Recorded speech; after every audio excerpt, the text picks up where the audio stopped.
Form a bite, which is just folding it back on itself. Thread your smaller diameter rope up through the bite, wrap it around the underside, and tuck it underneath itself. You could tighten this one really easily, it's just by pulling in opposite directions. For a more secure bend, you could add additional wraps here and make it the double or even triple sheet bend. And if you've ever had grommets rip off a tarp like this, then this is the knot to use. So fold your tarp down and we're going to create a bite out of it, just as if it was the thicker version of your rope.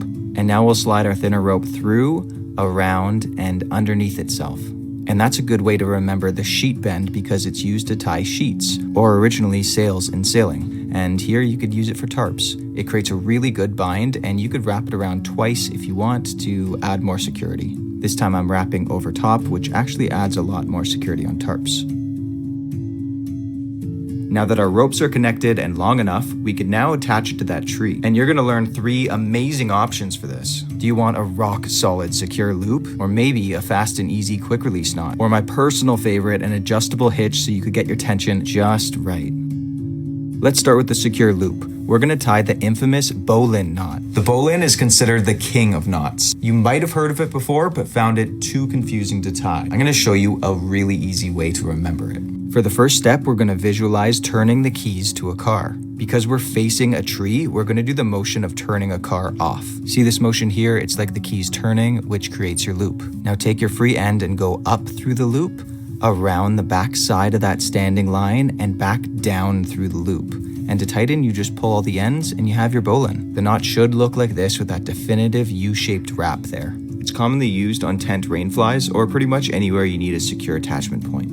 Now, if you accidentally wrap around the wrong line, it could turn out like this. The knot itself looks the same, but it's wrapped around the loop end and not the tension end where it's supposed to be. And never fear though, if you've accidentally tied this, then you've actually tied the anti-bowline knot, which is just as strong and arguably even more secure than the actual bowline. Now, it's great to learn knots in a single direction, but if you're anything like me, as soon as you turn around and face a different way, you're gonna get disoriented. For instance, tying around a backpack or a tent peg where the object's closer to us and then that tension line is farther away from us. So you can see based on where your loop or object is, then your knot is gonna be facing a different direction. So initially there was that tree in front of us, so we had to turn the car keys off. But now we have open space in front of us, so we can turn the car keys on. See that motion? We're going to use it on our standing line to create our loop. Now the rest of the steps are the same. And there's actually a saying to help you remember this part. The rabbit comes up through its hole, runs around the tree, and goes back down through its hole. While the bowline is extremely secure and easy to undo, it's not a quick release knot. So if you want a fast, quick release, you're gonna tie the Evenk hitch, also known as the Siberian hitch. So wrapping around a tree, just get your free end and pull some slack and then twist a loop in it. You're gonna twist it one more time to create another loop, slide it under your working line, and then take a bite from your free end and just thread it through that loop. At this point, you just tighten it down and it'll start cinching up towards the tree.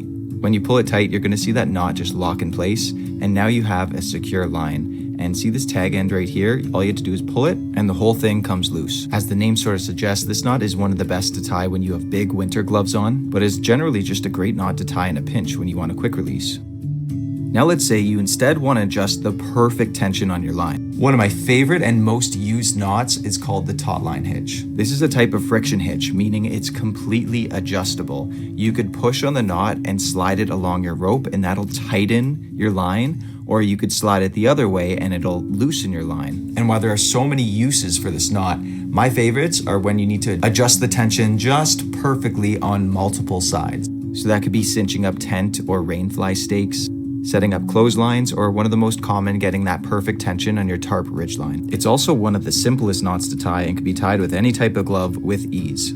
So to tie it, just wrap around your object. Now take your free end and cross it over that tension line. Do one wrap on the inside and now another wrap on the inside. Now just one wrap on the outside in the same direction. To tighten it, just pull that line away from you and you have your taut line hitch, which can freely slide along your line, but when you stop and apply tension, it'll hold fast, just like this. If you've tied it properly, these two lines here will be in opposite directions. If you've tied it the wrong way, you'll see two ends going in the same direction, just like this. Now, if your knot accidentally came out like this, never fear, the knot you've tied is called a Magnus hitch, and it essentially does the same thing. Now there's a lot of variation in this hitch, and you might know them by a few different names, but they all essentially achieve the exact same goal. My favorite variation is turning this one into a quick release. So do your first 2 wraps like normal on the inside, and when it comes to the outside wrap, fold your rope into a bite like this and slide that bite through. Now just tighten everything up. It's called dressing the knot when you do this, and it's basically just making sure everything's in line. And now you have your hitch that could slide exactly the same up and down your rope, but it has the added bonus of simply pulling this tag end and the entire thing comes apart. This is a nice one to use for your tent and rainfly stakes. You have your bowline on top and then your taut line on the bottom to get perfect tension, and with a quick release if you want. And if you don't necessarily have the very end of your rope, you could double it up as a bite, just like here, and wrap that bite around and create the exact same taut line, and it works pretty much exactly the same. So it's a really, really versatile knot. And while the taut line does tension your line really well, if you want even more tension and more leverage on that line, you might want to go for the more popular trucker's hitch. And I've got a really cool variation to show you on that one. As the name suggests,